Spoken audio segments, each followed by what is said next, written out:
Welcome to the only brother-sister podcast built for teachers, by teachers, Dumplings Over Flowers. I'm the sister, Nicole. And I'm the brother, Izzy. And this podcast is here to take you on a backstage tour of our combined 50 years of experience teaching so that we can help you recognize and celebrate substance over appearance. Or dumplings over flowers. Yeah.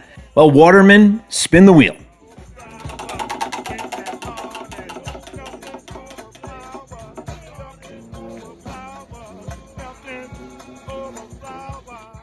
Well, greetings again from Dallas, Texas. And I'm back in New York after a couple of days away at the ISTE conference in Philadelphia, ISTE Live 23. Did you buy that New York City shirt in Philly? I did. You like it? That's great. It's New York City. No. Yeah. No, I happen to just have this on today. I definitely did not buy anything in Philly. No. Did anybody buy anything in Philly? That's the big question. I'm sure. Recap. Give us a Philly recap. I'm sure a lot of people That was the ISTE. I tell the viewers what that's all about. And listen. Oh my gosh, it's only the most fun, biggest ed tech conference in the United States, the International Society for Teachers in Education, Technology in Education. Technology, yeah. Other than that, yeah. So it's the annual convention. Everybody gets together somewhere throughout the year. It's usually in Philly. Last year, it was in New Orleans, and we had a wonderful time with our crew. Yeah. And we all, well, not all of us, but I came home with COVID. Some of us did. It was definitely a super spreader event. No doubt. This year, I'm safe and sound. I've been home for a few days, no sign of COVID, and I'm super excited about it. Well, that's good. Funny enough, though, right? Our origin story of first conference ever was in Philly at ISTE. That's true. And we're talking about first conference ever, right. So that's good stuff. So the expo hall in Philly, the conference center itself, I had forgotten. We haven't been in a few years. I had forgotten just how vast this place is. There's multiple floors and multiple buildings, and it's just ginormous. And I just had a flashback walking that expo hall floor, which since COVID, it's the expo halls are coming back a little bit, but I would say it's still not as full as it used to be. But I had a flashback of us, rolling in a Staples crate and and setting up, we paid extra for 2 chairs, and we were like, what are we going to eat later? And across the hall was the big semi, backing in. I'm going to say that we had to another avoid semi or something. Yeah. Oh my Lord. That was crazy. I don't know how or why we thought we could do that, but this is not the story of us. No, well. Pablo Picasso said, and I quote it a lot because I feel like it's the story of me. And I'm going to, this is not a direct quote. It's a paraphrase, but I love doing new things, or I love learning new things. That's how I get to learn them. I love doing new things. That's how I get to learn them, There you go. Which I think is pretty relevant for us. We just kind of have said over the years, hey, I know a lot of educators get together here. They should know about, what we do and how we can help, and let's go do it. We did. And we live on that philosophy to this day. Pretty entrepreneurial in our ways. I don't like to label it, but even pre-entrepreneurialism, we were kind of always thinking that way. So this is true. So ISTE was great. We did our one episode. We had our dumplings party at ISTE. No, we had it at FETSI. Oh, was it at ISTE or FETSI? But it was in New Orleans. So that's what we're confused. Yeah, it was at FETSI. But ISTE was great. It was the first time that I did not have a huge responsibility, like a party to throw or a booth to Mhm. think about or whatever. I did a presentation at the Vivi booth, our partners Vivi. Mhm. Mhm. Vivi is screen sharing for student collaboration. That's really wireless and revolutionary and really interesting and fun. They're doing really cool things there. So I Mhm. presented our product, which is Mosaic Instructional Planning, our lesson planning platform, um, and had a really great time presenting. But it was for a half an hour of one of the days, and that's kind of all I had to think about. So I had a lot of fun at this year's ISTE. Well, that's good. Speaking of, not having a lot of responsibility, yet it being the moment in time where you, kind of regroup, gather your thoughts, kind of bring things together again. I'm gonna turn to Waterman. Let's find out what the Yeah. topic of the day is. Yeah, his only responsibility? Ankle tendons. Ankle tendons, he said. Which So, one? Are how many tendons are in the human ankle? um, well, I know there's 4 at least, because this story, kicks off, um, no pun intended, by, you know, my one of my first, exposures to a new setting. It was about within 2 months of working in a new school, down in Deerfield Beach, Florida. Big shout out to Deerfield Beach Middle. And, it was quite a culture shock. I know that a lot of our listeners and a lot of people we work with deal with culture shock. It's just an unknown. Sure. So I'd rather maybe we can try to soften that thought up and say culture unknown. And as you're acclimating yourself to it, like there's so many things that start running through your mind. That's called social anxiety. Okay. That's all that is. Sure. So, well, whatever it is, right? So it was really like I had shifted. I was 7 years into the profession, but I had so shifted my assignment that it was as if I was a first year teacher. And that plus having just moved to the state, let alone to the school, Yeah. was an intense amount of trauma, if you will, to be quite frank. And so, one of my outlets, and I've kind of always been involved with athletics in some way, shape, or form. Coaching has always been fun. I really took to it, but playing is the real deal. And I was still very, very much into playing. My baseball career had ended, let's say, so I was more into the softball end of things.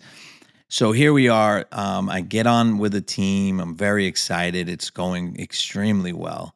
Wait, Um, is it like a team of teachers from the new no, no, school no, no, or no. This is like a men's league kind of, pretty intense, very intense, in fact. Level of ball, and I say that on purpose. We'll get there in a sec. So, as my professional life was really struggling, I was trying to find some like, got it. let me get into the community. Let me just like I said, it just moved. This was in the first month. So real tough times, enjoying my outlet playing some ball. Have done this a million times, hit one into the gap for my knowledgeable listeners. Hit one into the gap, and I knew that I can just coast on into third. It was an easy triple. But the third baseman decided to kind of fake a tag, which sent me very late into a slide, at which time I heard all 4 of my ankle tendons Oh, there's explode. 4. Got Yeah. it. So, well, like I said, there's 4 that I know of. So I don't know what else happened because I was basically blacking out. But the point of the whole thing is this. Okay. Um, so yeah, disastrous. Look out for that third baseman. Disastrous. Yeah. You know, he sleeps with the fishes. Just kidding. But I wouldn't mind. Yeah, that was a real, bush league move, and it happened. So now I'm in the hospital. I find myself, Mm. needing surgery, full cast, like absolute devastation. And my thoughts went to, of course, what am I going to do? I have to work and I got to get in there and so on. The doctor tells Now me I you're didn't. like cast guy at No, work? no, You I needed at least a week. So the timing before I can even go back, I couldn't stand on my foot for a week. The swelling had to go down. It was devastating.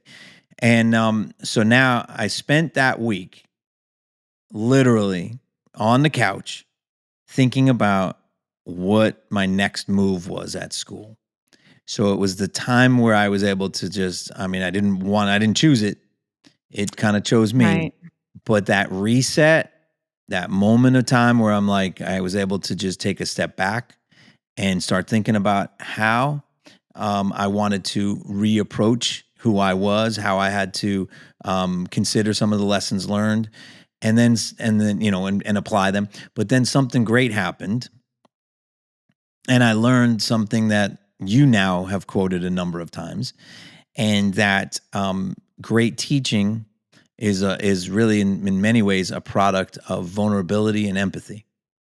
And when I got back to class, okay, the one thing I did now, of course, me being me, I had this rolling chair and I wouldn't go in a wheelchair, but crutches were not really an option. The Yeah, that school was sounds vast. crazy.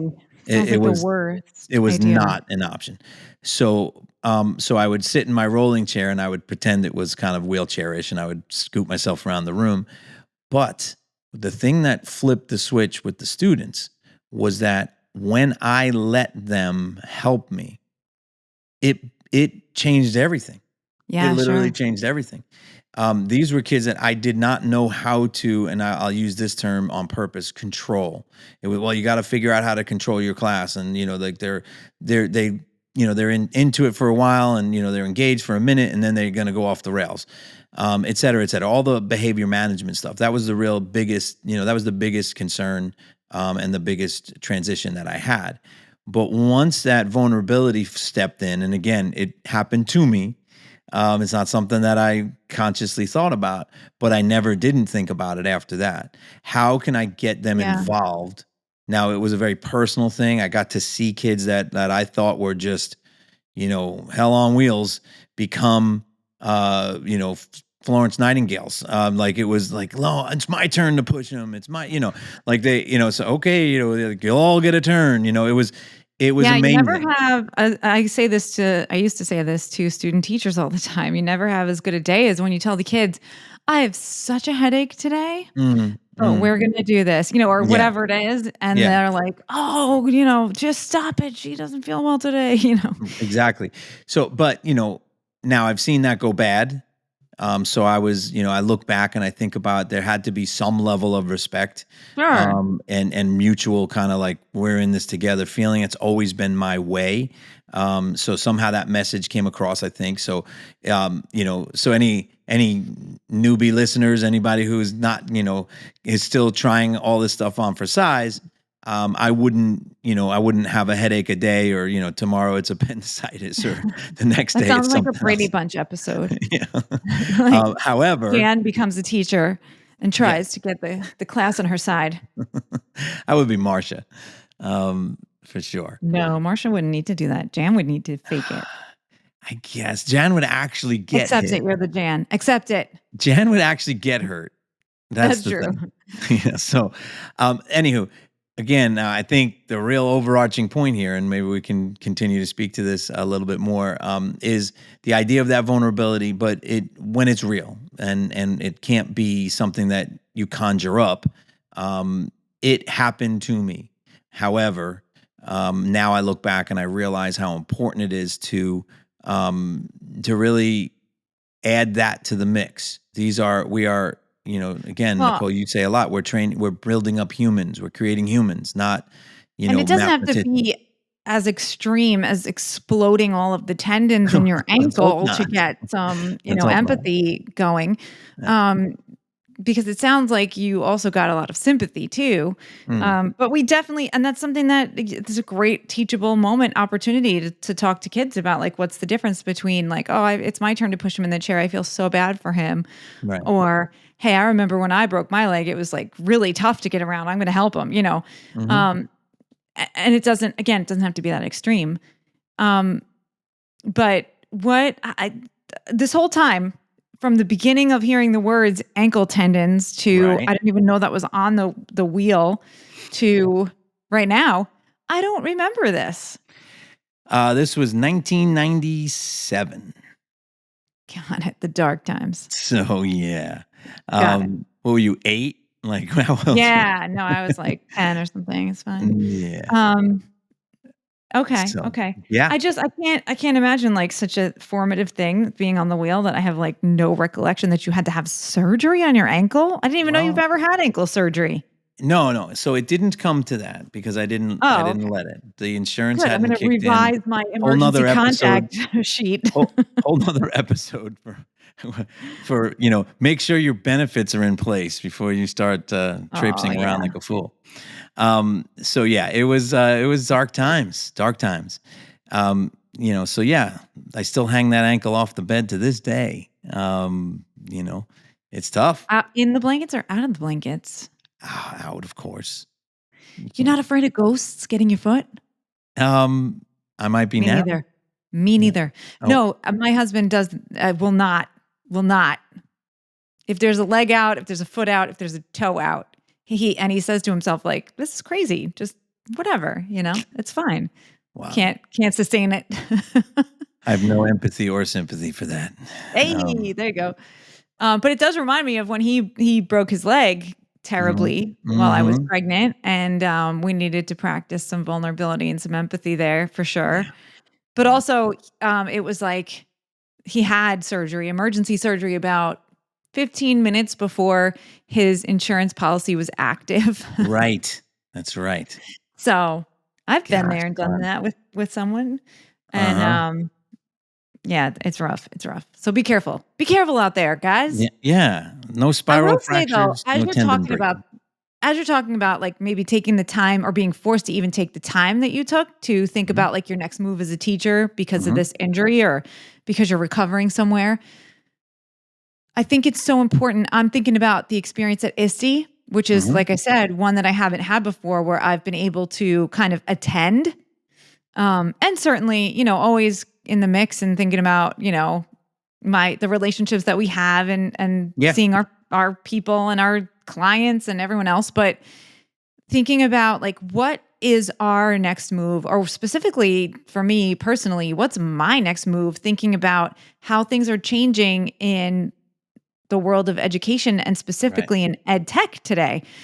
Obviously you walk around that floor, and I walked every aisle up and down and talked to every vendor and said, "Hey, I'm also a vendor. Don't give me the real speech unless you want to practice." Right. But here we go. What are you seeing? What's happening?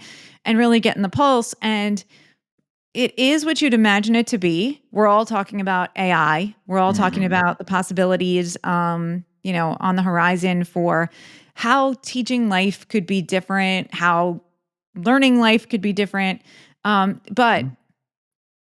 the thing that I'm taking away and really reflecting on after seeing all of this is the difference in, and it's going to sound like old news, but I'm going to sound like Sir Ken Robinson, who is a hero of mine and talks about disrupting the factory model of education with a more creative, empowering model for students that doesn't even arrange them by age, let's say, or Right. whatever. Right. Right. It's Right. all Right. that. It's like that 2.0 at this point for me, Mhm. but not for everyone else. Through the pandemic, one of my first Facebook posts during the pandemic was like, "I'm so proud of my profession today. We're Right. thinking Me we too. have an opportunity to, Yep. really rethink education right now." Um, and we just aren't. And I Nope. don't get We're it. still looking. Through It that, feels to through me that we're still looking for ways to make things easier yeah, instead of realizing that it doesn't get but a easier, we better. get better, Right. right? Right.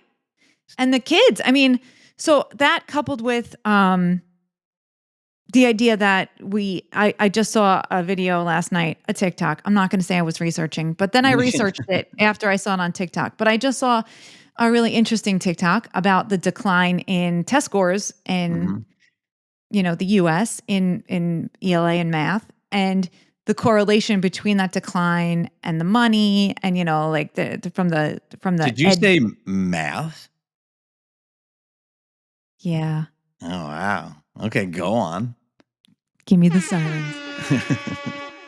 I even said correlation. Yeah, I'm wow. mathifying this whole thing. Dang. But, You're they mathifying were it before making me.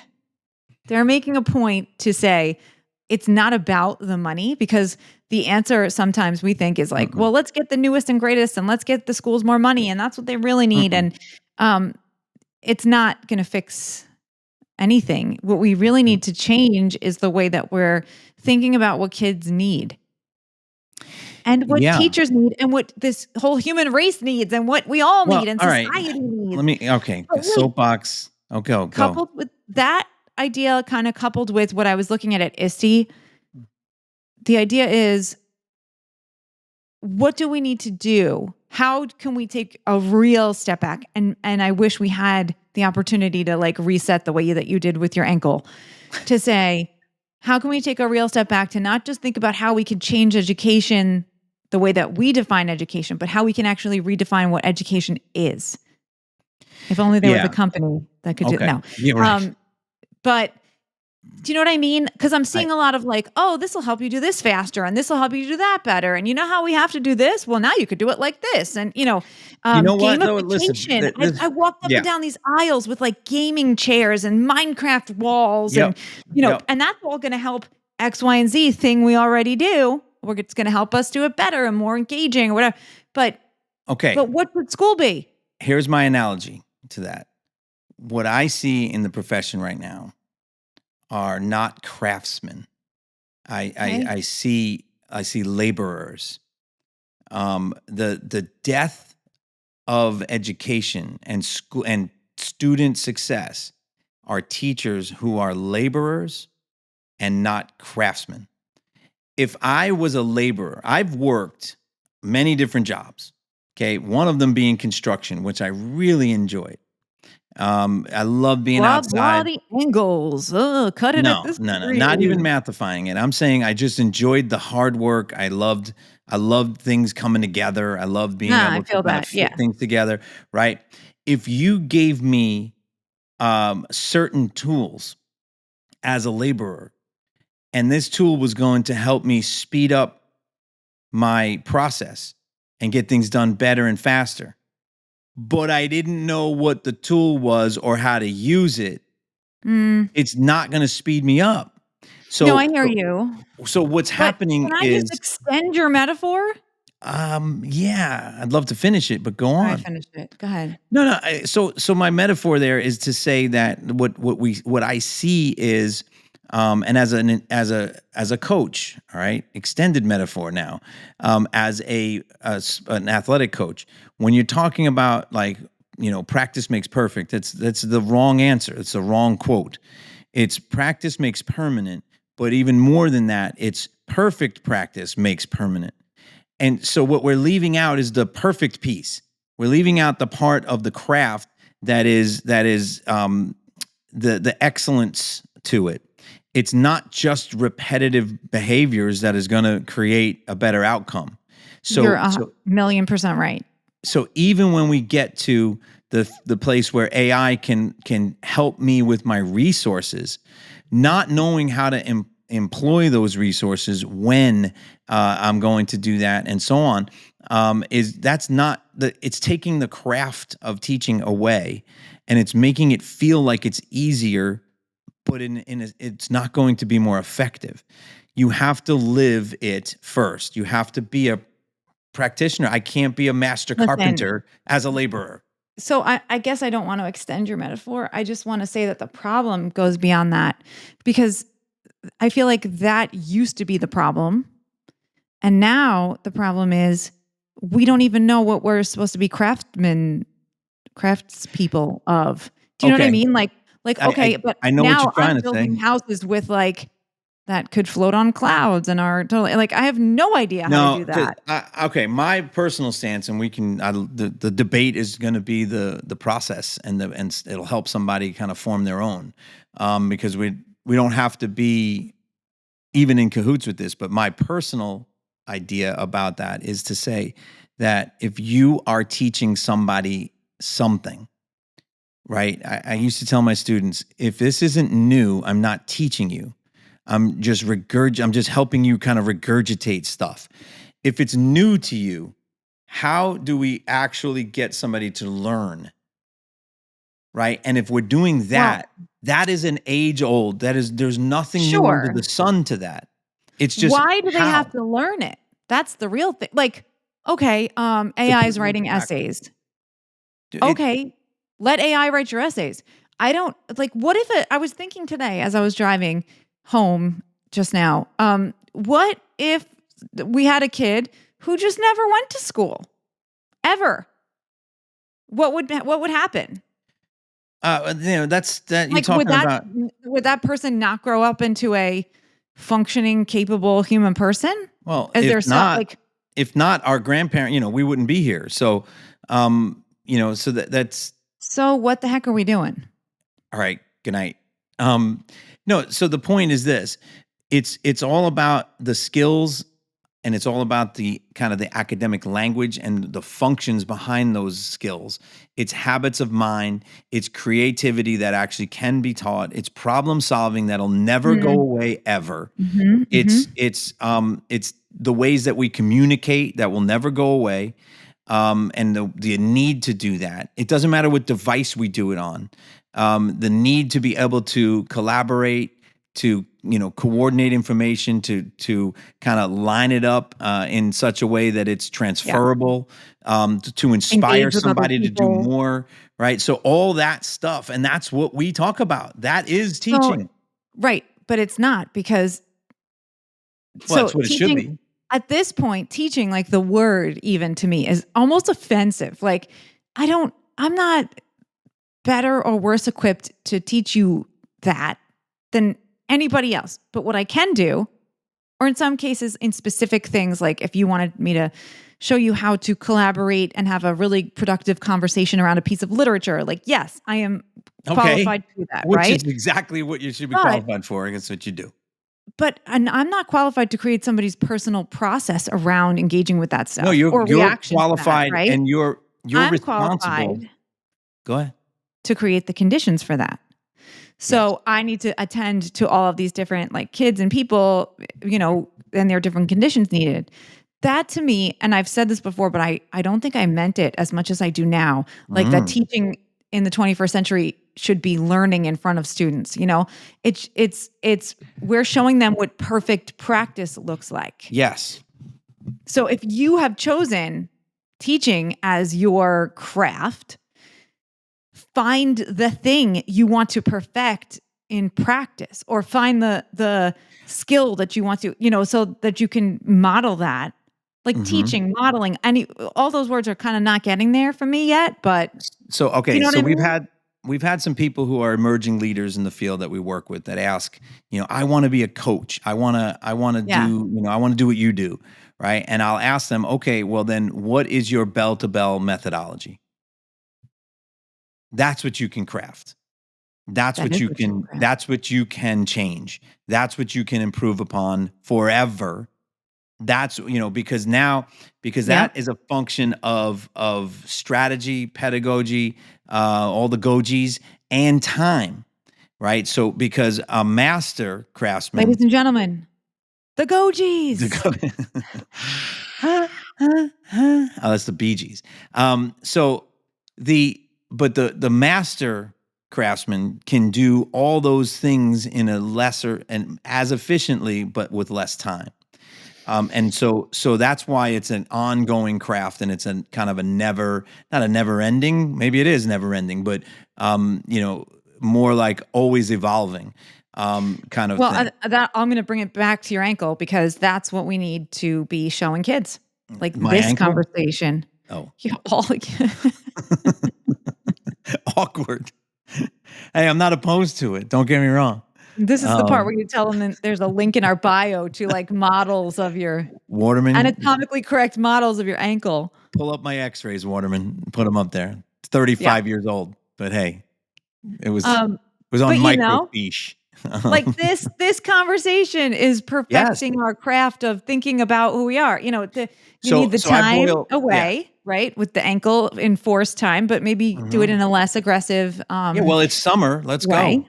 Yeah. It is summer, even though in New York we are plagued by smoke. Even Um, better, stay inside, start thinking. yes, How am I we entering need kids into the put a wet content towel under conversation? your door. Yeah, Put a wet towel under your door and start planning. that's right, let's go. Um, Anyway, no but doubt. there's that, like, we need the space and time to really think deeply. That's another thing that I Yep. don't think we practice enough, much less in front of anyone. Could I get a Um, timeout? I wanna talk on that. you only Guys, have one left, so listeners, okay, listeners, viewers, um, you prioritize that time. And I don't mean like every time I do, I gotta have a special or somebody's out and I gotta go cover a class.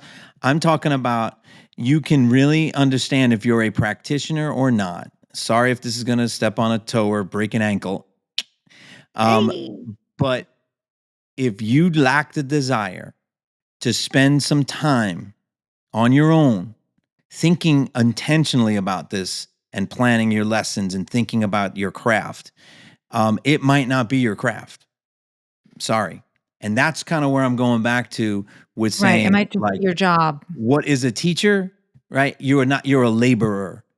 A teacher, an educator is somebody who is consumed in a sense to a point with the intentionality of their craft. This worked last year, but I want it to work better. This didn't work last year, and I'm not going to blame it or the kids. I'm going to figure out how to make it better. We have episodes talking about strategy work where we said the strategy doesn't fail because of the strategy. It Right. only doesn't work because it was mistimed, misappropriated towards different, kids or the wrong class period or the wrong content, et cetera. You can go back and listen to all that great stuff because we're coming up against time right now. But that's kind of I just wanted to put the gauntlet down and maybe Wait, that got a little real, but that's yeah, it. you broke a lot of ankles on that one. I've been known. How many bones have you broken?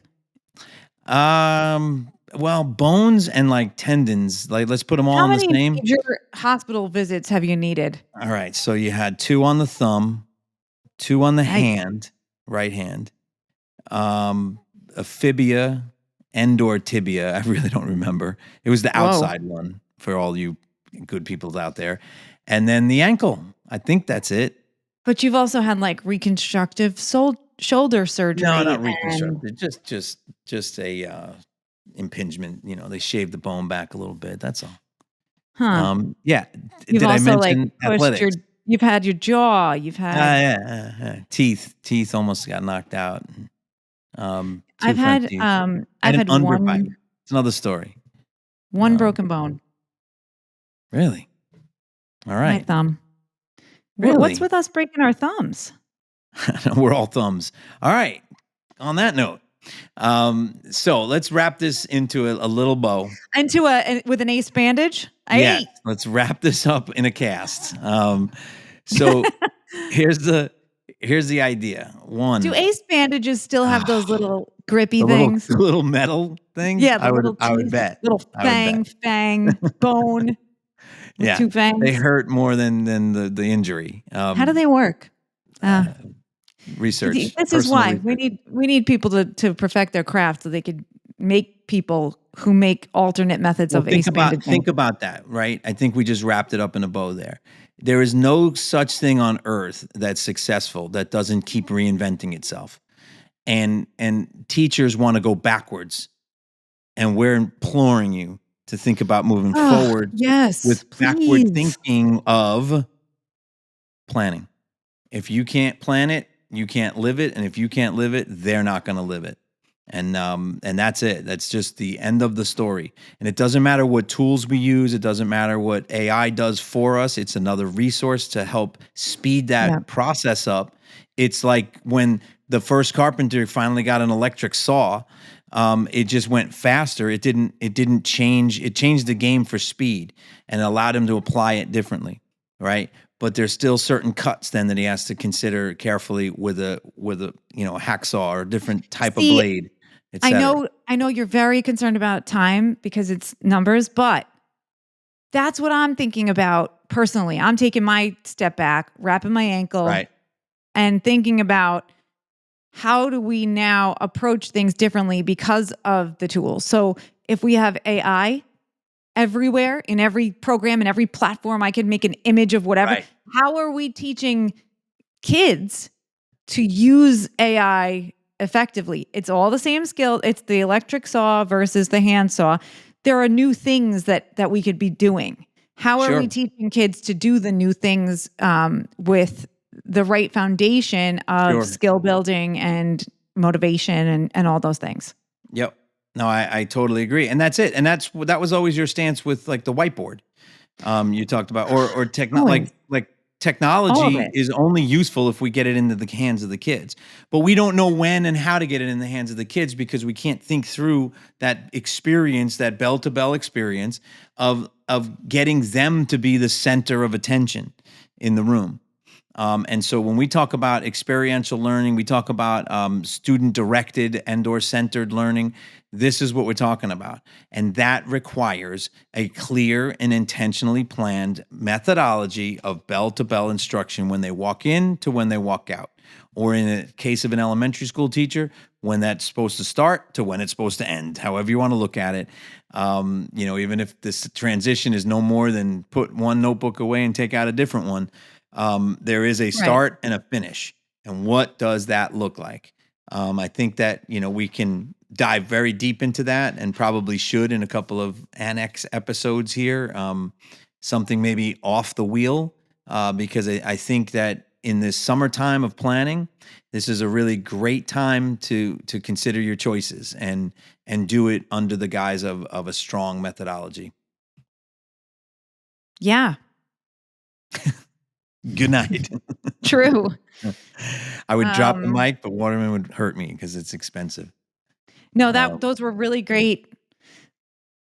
Those were really great insights. And I think that I like your passion. I see it coming through, and you've inspired me to start to think about what I'm going to do differently or the same. I'm going to reflect on what I'm doing, right. and I'm going to maybe do some writing too. So There you go. hope All you right. inspired other people too. I know you inspired me as you always do, big bro. Oh, thanks. Thanks. I appreciate that. And until next time, happy planning. Happy planning.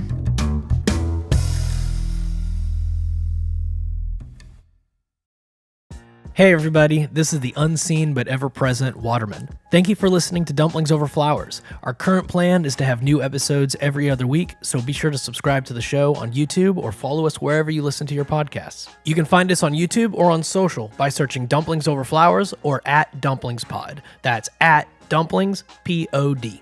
Also, don't be afraid to leave a comment on our YouTube channel. Your comments, questions, or stories may very well inspire the conversation in our next episode. If you would like to know more about our cloud-based lesson planning platform, you can visit mosaicip.com. And if you're interested in signing up for the Mosaic Learning Architect Academy, you can get more information and register online at mosaicip.com/MLA. That's mosaicip.com/MLA. Once again, thank you for listening. We'll see you next time.